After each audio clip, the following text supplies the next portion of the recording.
안녕하세요. 김철입니다. 지방자치행정론 제4장의 두 번째 강의 동영상을 올려드리도록 하겠습니다.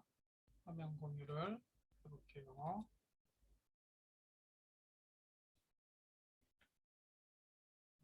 제4장은 나의 생활과 정부는 어떤 관련이 있는가 해가지고 앞에 거는 뭐 했으니까 넘어가고요. 그래서 생활 중에서 스마트폰, 수돗물, 그 다음에 도로까지 한번 살펴보았는데 오늘 두 번째 강의에서는 음식점, 그리고 자동차, 부동산, 이 세 가지와 관련된 행정에 대해서 또 살펴보도록 하겠습니다. 네 번째 사례입니다. 음식점과 정부는 도대체 무슨 관련이 있는가?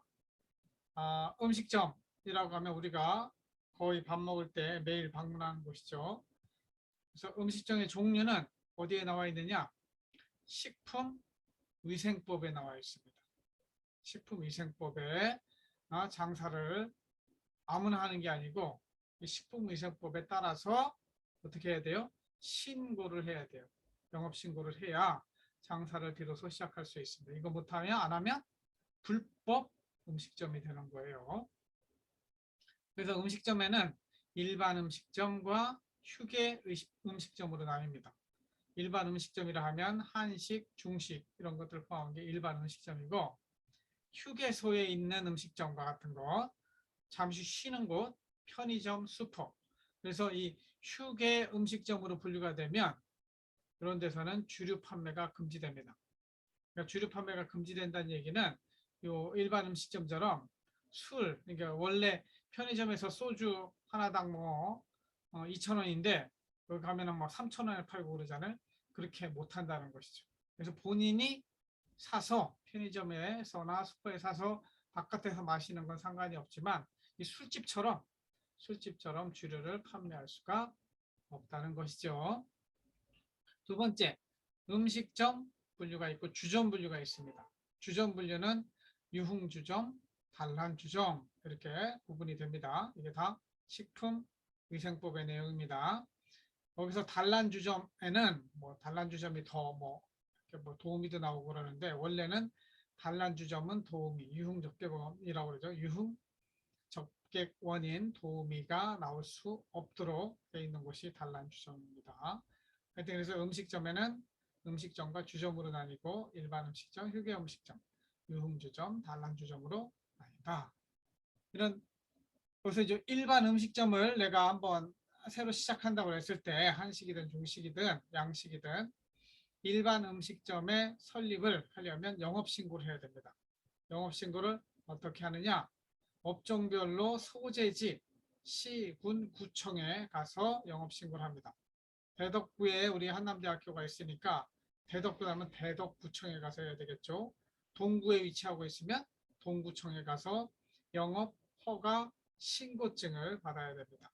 그래서 어떤 음식점에 가더라도 한쪽 이렇게 잘 보이는 곳에 영업 허가 신고증이 걸려 있게 돼 있어요. 그 다음에 그런 영업하는 허가도 받아야 되지만 사업자 등록도 해야 됩니다. 사업자 등록이라고 하는 거는 새로운 대한민국 내에서 사업을 하려면 국세청에 사업자 등록이 돼서 세금 문제를 해결해야 돼요. 그렇기 때문에 소재지 관할 세무서에 가서 개인 사업자이든 법인 사업자이든 사업자 등록을 해요. 특히 이 법인 사업자로 하면 법인이라고 하는 거는 사람, 이거 개인, 사람, 이거 진짜 사람이지만 이거는 법적인 사람을 말해요. 삼성전자, 뭐 LG 이런 것들 다 법적인 사람으로 취급되고 있는 법인입니다. 그래서 법인 사업자는 별도의 법인을 설립하고 법원에서 등기소에 가서 등기 절차도 거쳐야 합니다. 제가 지금 올해부터 시작한 한남 마중물 협동조합은 법인으로서 대전시 하나의 법인이고 세무서에 등록까지 다 절차를 마치고 사업장은 우리 한남대학교 안에 60동 107호로 되어 있고 제 유튜브에 한남 마중물 협동조합 소개한 것이 나오지만 이렇게 해서 이런 절차를 다 밟고 그러나 한남 마중물 협동조합은 이런 음식점이 이게 아니기 때문에 이런 영업 허가 신고 이런 것들을 하지 않았습니다. 만약에 일반 음식점을 운영한다고 했을 때 세금 문제가 공공부문, 즉 정부 부분하고는 굉장히 중요합니다. 그래서 1년에 부가가치세를 2번 내게 돼 있어요. 1월, 6월 나눠서 몰아서 내고 7월, 12월 몰아서 내는데 이거는 국세청, 부가가치세는 국세이기 때문에 국세청 관할세무서에 내게 되어 있습니다. 그리고 1년에 한 번 종합소득세라고 하는 걸 내요. 종합소득세를 내는데 이거는 이제 사업하는 사람들이 내는 자진납세 구조예요. 여러분들이 월급쟁이로 월급을 받으면 근로소득세라고 해가지고 이거는 내가 받기도 전에 세금을 떼가요. 떼가는 그런 세금이 아니라 종합소득세는 얼마 버는지 모르니까 1년에 내가 작년에 1억 원을 벌었습니다. 그래서 세금을 얼마 내겠습니다. 이런 식으로 1년에 자진납세하는 거를 종합소득세라고 해요. 그래서 당연히 종합소득세 세금을 좀 적게 내고 싶겠죠. 그렇기 때문에 세무사의 도움을 좀 받아야 돼요. 종합소득세 내려면. 그래서 국세청에 이것도 내야 되고 관할 세무서에 가서 하면 됩니다. 이런 세금뿐만 아니라 준조세라고 하는 사회보장보험, 사회보장비를 내야 되는데 직원들이 있다면 직원들의 국민연금, 건강보험, 고용보험, 산재보험을 처리해야 돼요. 이거는 매달 월급 줄 때 4대 보험도 처리해야 돼요. 4대 보험 관할은 이거는 보건복지부, 국민연금, 건강보험, 보건복지부, 그다음에 고용보험, 산재보험은 고용노동부 관할로 되어 있습니다. 그러니까 이런 거 하는 게 공무원이 하는 일이다 생각하시면 돼요. 그 다음에 일반 음식점과 정부 규제 이렇게 세금 내는 것뿐만 아니라 다양한 규제가 들어가요. 왜 규제가 들어가느냐? 함부로 음식 잘못 팔았다가 사람들 죽일 수도 있잖아요. 올 여름에는 김밥 때문에 식중독 때문에 문제가 있었는데 그런 문제들 때문에 정부가 관여를 하는데 그거를 규제라고 그래요. 첫 번째 음식점이기 때문에 보건위생 규제를 받아요. 새롭게 일반 음식점을 시작하는 사람들은 보건위생 교육을 받아야 돼요. 그리고 필증을 내야 돼요. 그래서 교육기관에 가서 보건 교육을 받았다고 하는 보건위생교육 필증을 내야 되고 보건증도 내야 돼요. 보건소에 가서 거기서 일하는 사람들 건강. 왜냐하면 특히 코로나 이런 상황 속에서는 집단 감염이 있을 수 있기 때문에 보건증도 내야 돼요. 그 다음에 일반 음식점에 불나면 큰일 나잖아요. 그렇기 때문에 여러 사람이 함께 이용하는 시설이기 때문에 소방 규제도 받게 돼요. 소방에서 불 끄러워만 가는 게 아니고 이런 규제하러도 다녀요. 소방 방화시설 완비 증명서를 내야 돼요. 요거를 하는 업체들이 있는데 거기 가서 소방 필증을 끊어서 내야 되고 특히 30평 이상의 영업장, 큰 영업장이자 30평 정도 큰 거예요. 큰 영업장을 운영할 때는 반드시 이걸 하게 돼요. 방화시설까지 하게 되어 있습니다. 그리고 소방 교육도 받게 되어 있어요. 그리고 지하수를 사용할 경우에는 그 수질, 오염에 관한 문제가 생기고 수질에 의한 수인성 전염병이라고 하는 그런 것들에 걸릴 수 있기 때문에 수질검사 성적표도 내게 돼 있어요. 반드시 수질검사를 정기적으로 받는 것이죠. 그래서 음식점 하나 차리는 데 있어서도 사실은 행정과 관련된 일들이 이렇게 많습니다. 그래서 여러분들이 공무원이 되었으면 예를 들어 행정학과에 들어와서 공무원을 되고 싶은 마음이 있으면 이런 음식점 하나에도 공무원들이 해야 할 일들이 이렇게 많구나.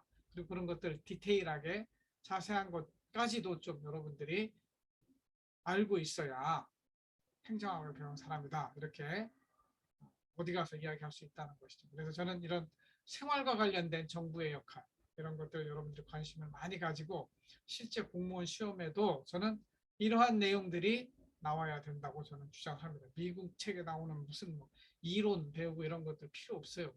우리 입장에서는 실제 생활에 활용할 수 있는 이런 행정 지식이 필요하다.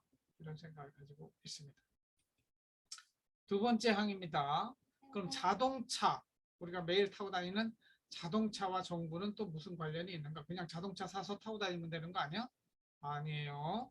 그냥 자동차 살 수도 없어요. 자동차 매매부터 또 여러분들 입장에서는 자동차 보험도 들어야 되고 다양한 문제들이 정부와 관련되어 있습니다.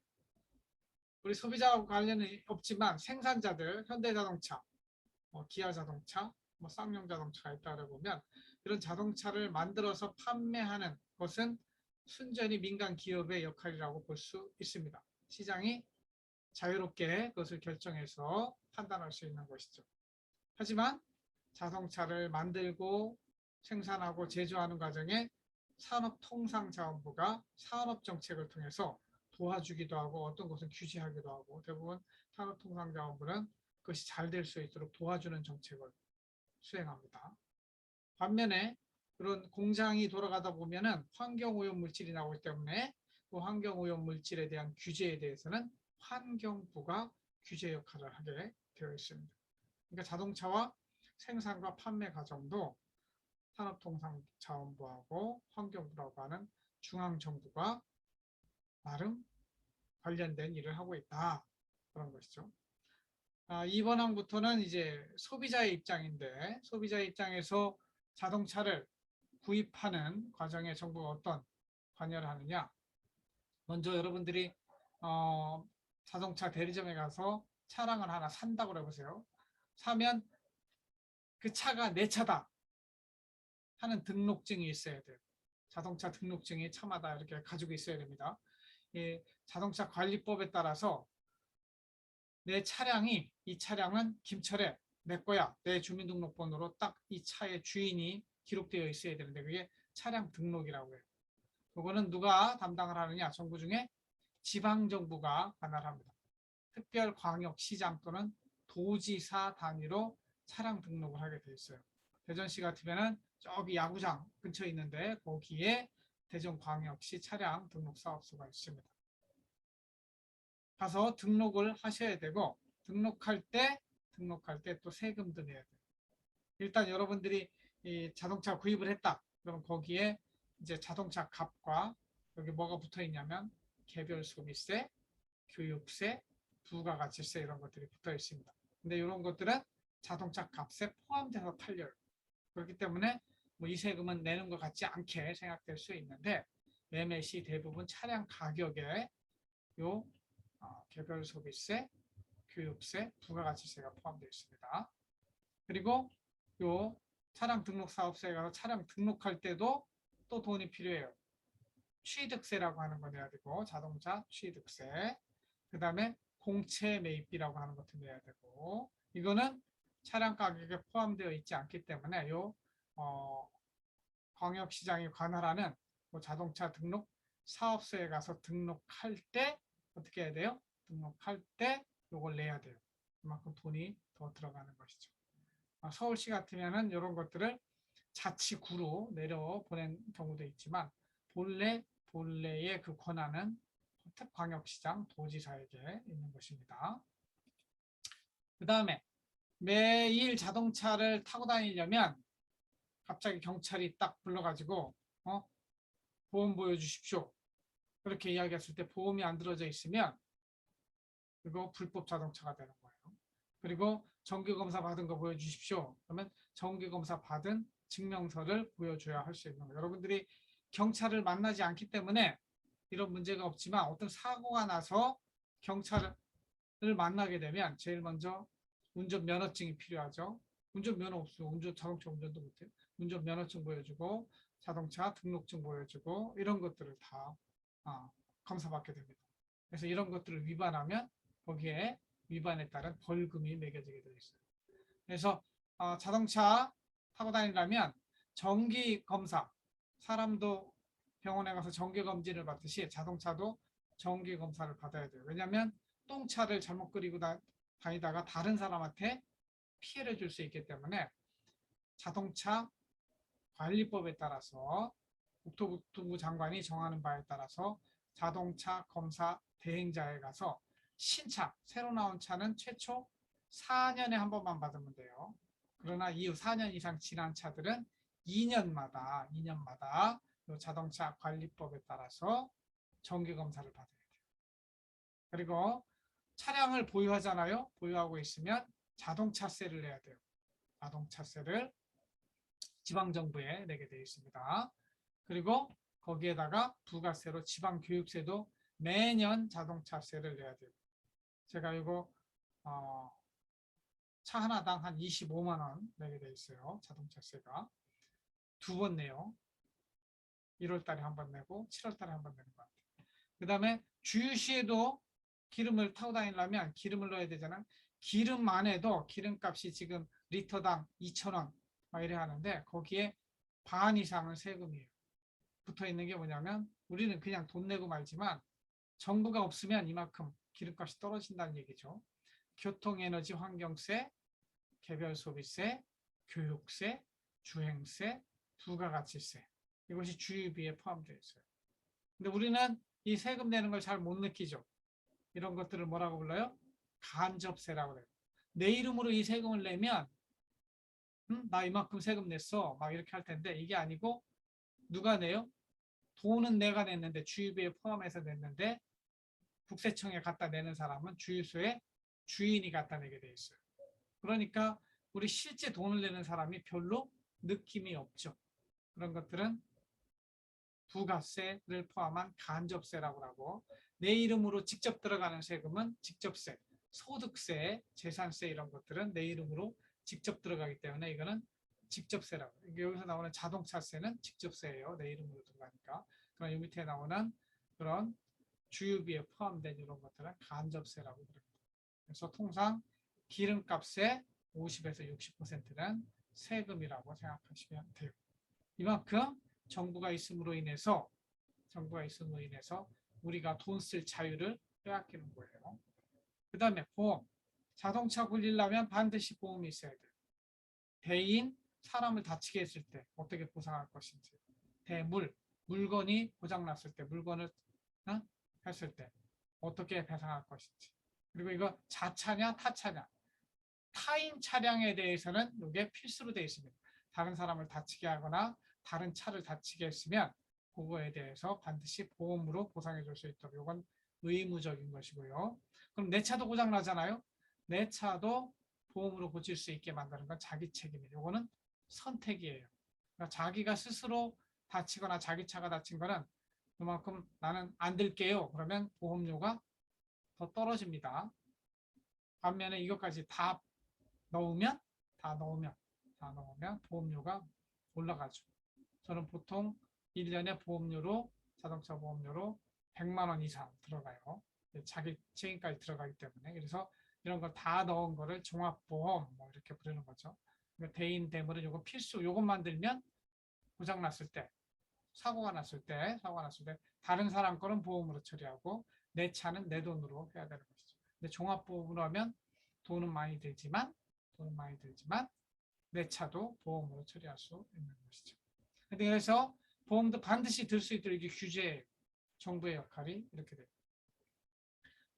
이런 자동차와 관련된 시민사회들도 많이 있습니다. 이 시민사회들 중에 소비자 주권 시민회의, 자동차 시민연합, 자동차 10년 타기 시민운동연합 이런 데에서 자동차와 관련된 시민운동을 펼치기도 하죠. 어떤 경우에는 정치적으로 변질되기도 하지만 대부분 자동차와 관련된 이런 시민단체들은 정치성이 그래도 적은 것 같아요. 오케이, 그래서 자동차와 관련된 정부의 역할 살펴봤고요. 마지막으로 제일 핫한 우리 부동산 가지고 한번 살펴볼게요. 여러분들 아직 어려가지고 부동산을 한 번도 매매해 본 적이 없을 거예요. 저도 이제 결혼 20년 차에 들어가는데 저도 부동산을 한 번도 매매해 본 적이 없어요. 저도 결혼 후 20년간 무주택자예요. 제 이름으로 돼 있는 재산, 부동산은 하나도 없어요. 자동차는 제 거로 돼 있죠.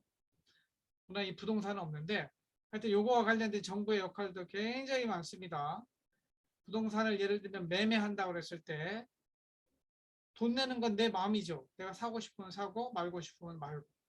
그렇죠? 그 시장에서 개인의 자율로 결정하는 거예요. 물건을 사는 사람을 매수인, 파는 사람을 매도인, 그 사이에 부동산 중개사 있잖아요. 부동산 공인중개사 하는 이런 세 사람이 관여해서 중개인이 받아가는 중개료를 국비라고 하죠. 그런데 이 부동산이라고 하는 것이 국민들 생활에 영향이 크기 때문에 이렇게 다양한 법이 있어요. 부동산 거래법, 주택법, 소득세법 이런 것들을 통해서 정부가 부동산 시장에 대해서 엄청 규제를 많이 가하고 있어요. 그러니까 제가 볼 때는 지나치게 복잡한 규제를 만들기 때문에 오히려 그것이 집값을 더 올리는 경우도 있어요. 문재인 정부 지난 4년은 집값을 잡겠다고 이런 것들 남발했죠. 25번 정도의 정책을 냈는데 다 실패야. 다 실패. 그러니까 투수가 25타자를 만났는데 25연속 안타를 맞은 격이에요. 진짜 무능한 정부죠, 이번 정부. 아무튼 관련된 규제로 토지거래 허가구역이라는 게 있어요. 이거는 이제 부동산 거래법에 의해서 국토부 장관이랑 중앙정부의 국토부 장관이나 대전시장이나 충청남도 도지사가 지정을 해요. 이 지정을 받은 토지거래 허가구역에서는 토지에 대한 매매를 할 때 반드시 시장, 군수구청장의 허가가 떨어져야 토지를 매매할 수가 있어요. 그러니까 시장, 군수구청장은 토지거래 허가구역으로 지정된 그 지역에서는 땅을 사는데 진짜 예를 들면 농지를 사는데, 논을 사는데, 밭을 사는데 그 사람이 진짜 농사를 지을 수 있는 사람인가를 보고 허가를 받아야만 그것을 자기 땅으로 살 수 있는 거예요. 이것이 토지거래 허가구역이라는 거예요. 그 다음에 주택에 대해서는 더 엄격한 규제가 이루어지고 있는데 첫 번째 투기 과열 지구라는 게 있어요. 이건 주택법에 따라서 국토부 장관이나 시도지사가 투기 과열 지구로 지정을 합니다. 어떤 데에 지정을 하냐면 주택가격 상승이 현저히 높은 곳을 그렇게 지정을 합니다. 대전시는 거의 전체가 그렇게 돼 있을 거예요. 저쪽 도안 신도시서부터 시작해가지고 대전역에 법원 앞에 서구도 다 올랐고 이런 지역은 투기 과열지구로 지정이 돼요. 그러면은 그 지역에서는 분양을 받는다 하더라도 아파트 분양권 있잖아요. 아파트 분양권을 받아도 그걸 팔 수가 없어요. 5년 정도는 그것을 다른 사람에게 팔 수가 없어요. 5년 동안 자기가 가지고 있어야 되는 것이죠. 이런 투기 과열 지구에 관련된 규제가 있고 또 기획재정부 장관은 투기 지역으로 또 지정을 할 수가 있어요. 이거는 주택법이 아니고 소득세법에 따라서 하는 거예요. 이거는 어떻게 되느냐? 소비자 가격 상승률보다 집값 상승이 30% 이상 다 집값이 높은 곳에 지정을 하는 거예요. 그래서 여기서 집 사지 마라. 그런데 국민들은 어떻게 생각하는지 알아요? 아, 여기 집값 오를 곳이네. 어떻게든 집값을 사는 지역이구나. 그렇게 반응을 하는 것이죠.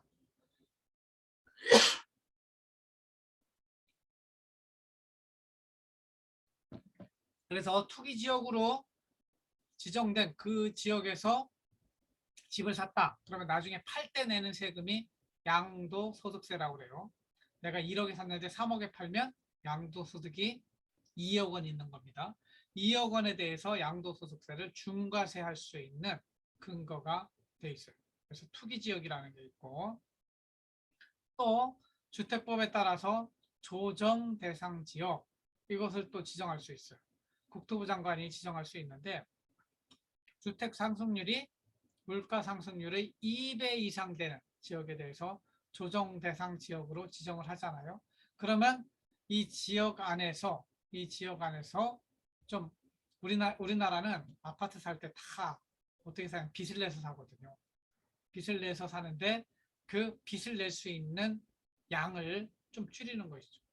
이 조정 대상 지역의 청약 경쟁률이 5대1 대부분 청약 경쟁률은 지금 상태에서는 5대1 다 넘습니다. 여기에는 LTV 또 DTI 이런 전문 용어가 나오는데 LTV 60%, DTI 50% 제한이라는 게 떠요. 뭐냐? LTV는 여러분들이 이거 원어를 좀 아셔야 돼요. Loan to Value Ratio. 그래가지고 뭐냐면 집값이 지금 5억 원이에요. 5억 원이면 대출로 받을 수 있는 게 5 곱하기 5 해가지고 여기 60%라고 하면 5, 6, 30. 3억 원어치는 은행에서 대출해 줄 수 있는 거예요. 그걸 주택 담보 대출이라고 그래요. 그 담보 인정 비율을 LTV라고 그래요. 그러니까 옛날에 일본이 부동산으로 망한 나라 중에 하나인데 옛날에 일본은 우리나라보다 더 아파트 값이 더 올랐어요. 그래가지고 1억 원짜리 아파트를 산다고 하면은 은행에서 한 1억 2천을 빌려줬어요. 왜냐하면 당연히 아파트가 더 오를 것이니까.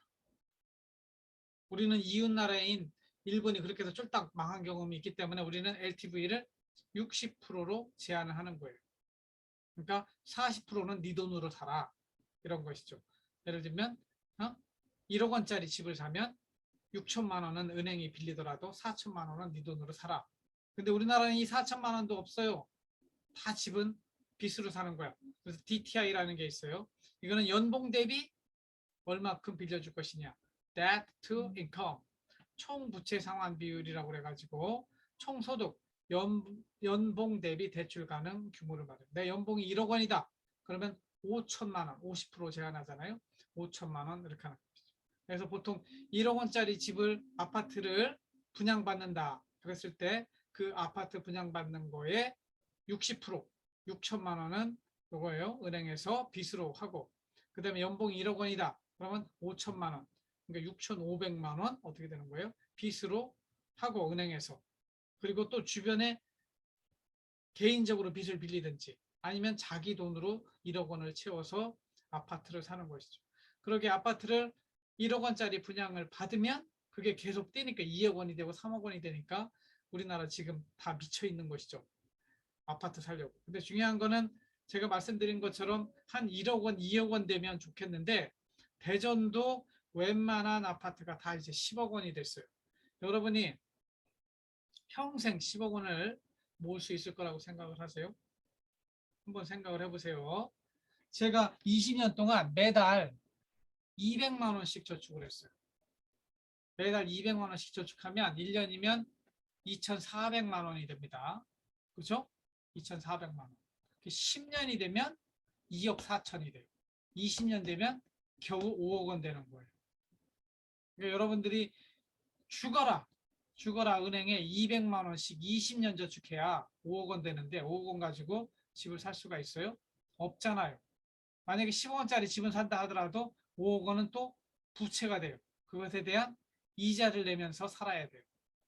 그러니까 돈 있는 사람들은 아파트를 다 차지할 수 있지만 그래서 우리 여러분들 세대에서는 누가 아파트에서 살 수 있느냐? 부모님이 부자인 사람만 아파트에서 살 수 있는 그런 세상이 될 가능성이 높아요. 그러니까 청년 세대들이 절망을 하고 어떻게든 이렇게 저축해서는 집을 살 수 없으니 주식을 하고 또 뭐 하는 거예요? 영끌. 모든 걸 끌어다가 지금 사는 영끌로 부동산 아파트를 사고 비트코인을 하고 이런 세상을 만든 이 정부가 정말 저는 잘못됐다고 생각을 하고 앞으로 뭐 누가 대통령이 될지 모르겠지만 우리 서민들이 한 10년에서 20년 한 10년 정도 전 생각해요. 10년 정도 열심히 한 200만 원 모으면 매달 저축을 하면 아파트 하나 30평짜리 들어갈 수 있는 그런 나라를 만들어 줘야죠. 그러려면 아파트 값이 어떻게 떨어져야 돼요? 한 2억에서 3억대에 30평 아파트에 들어갈 수 있는 그런 세상을 만들어 줘야 돼요. 얼마든지 원가로 따지면 가능합니다. 원가로 따지면. 근데 이걸 완전 부동산 투기꾼한테 정부가 완전히 이용을 당해가지고 제대로 이런 것들만 꽉꽉 누른다고 되나요? 부동산 정책은 수요와 공급을 동시에 생각을 해야 됩니다. 그래서 지금은 너무 수요만 찍어 누르면 너 집 사지 마, 집 사지 마 그러는데 그럴수록 사람들은 집을 더 사고 싶은 거죠. 그래서 공공부문에서 대전 도시공사에서 한 2, 3억에 집을 질 수 있는 곳에 굉장히 좋은 집, 30평짜리 집을 져서 대전 시민들 중에 집이 없는 사람들에게 공급하는 정책을 중장기적으로 쫙 펼치면 돼요. 그걸 못하고 지금 대전도시공사도 다 지 돈 벌라고 지금 뭐야 이재명 지사도 경기도에서 그것 때문에 또 지금 뭐 신문에 많이 나오고 있는데 그런 것들이 다 민간업자들한테 이용당하고 다 그래서 있는 자들만 더 가지게 되는 그런 부동산 정책은 옳지 않다 이런 생각을 가지고 있습니다. 그 다음에 부동산의 매입, 유지, 매도와 관련해 가지고도 정부의 역할이 있어요. 부동산을 여러분들이 살 때는 이것도 내 것, 아까 자동차도 내 거야 그러듯이 이 부동산은 내 거야. 이 집은 내 집이야. 우리는 그걸 집문서라고 하죠. 집문서가 뭐냐면 등기소의 등기부 원본이 돼요. 등기소에 법원 등기소에 가서 등기를 해야 되고 좀 복잡한 거라고 생각되면 대행해 주는 사람을 법무사라고 해요. 그리고 이 부동산을 취득할 때 내는 세금이 부동산 취득세고 이거는 지방정부에 내게 돼 있어요. 대전시 같으면 대전시가 취득세를. 그래서 부동산이 올라가면 광역시에 취득세가 많이 걷힙니다. 여기에 농특세, 지방교육세 포함해서 그렇습니다. 그 다음에 매년 자동차도 자동차세 내듯이 토지에 대해서 건물에 대해서 재산세를 내게 돼 있어요. 그리고 종합부동산세라고 하는 국세도 내게 돼 있습니다. 그리고 집을 팔고 나면 내가 1억에 샀는데 3억에 팔았어요. 그럼 2억 원의 양도소득 있잖아요. 이거에 대해서 양도소득세를 매기는데 6%에서 50%까지 돼 있어요. 저는 불로소득 같으면 이거를 거의 99%로 때려야 그렇게 때려야 정말 사람들이 집으로는 돈을 못 버는구나 이런 걸 아는데 지금은 50% 때려도 아까 말한 대로 1억 원에 사서 3억 원에 팔았으면 2억 원 남는 거 중에 1억 원 세금 내도 1억 원이 남기 때문에 집값이 오른다고 생각하는 사람들은 계속 사는 거예요. 제가 볼 때는 이게 불로소득이다 생각하면 더 세금도 때려야 돼요. 그 다음에 부동산 개발과 정부계획, 부동산 개발과 관련해 가지고는 국토교통부에서 국토계획을 세우고 대전시도 도시계획을 세우고 필요한 경우에는 땅을 안 판다고 할지라도 공공 목적일 때는 70%가 이 땅을 아파트 짓기로 했다 그러면은 강제로 수용할 수 있는 제도가 있어요. 물론 공짜는 아닙니다. 적당한 보상을 해주고 그 땅을 아파트 짓는데 사용할 수 있도록 하는 것을 토지 수용 제도라고 이렇게 합니다. 이런 정책들을 정부가 펼치는 것이죠. 그래서 부동산의 거래는 개인적으로 시장에서 거래될 수 있지만 굉장히 많은 정부의 역할들이 부동산과 관련이 있다. 이런 것들을 참고하시면 되겠습니다. 그래서 제 4장에서는 우리 생활과 관련된 한 6가지 사례를 가지고 정부가 어떤 역할을 하는가 이런 것들을 살펴보았습니다. 여러분들이 굉장히 실생활과 관련된 것이니까 이 이상의 것들도 네이버나 구글에서 열심히 찾아서 여러분 노트에 좀 해서 여러분들이 미래의 삶의 계획을 세울 때도 도움이 되셨으면 좋겠습니다. 이렇게 4장의 강의를 마치도록 하겠습니다. 다음 제5장 강의에서 또 만나 뵙도록 하겠습니다. 들어주셔서 감사합니다. 마치겠습니다.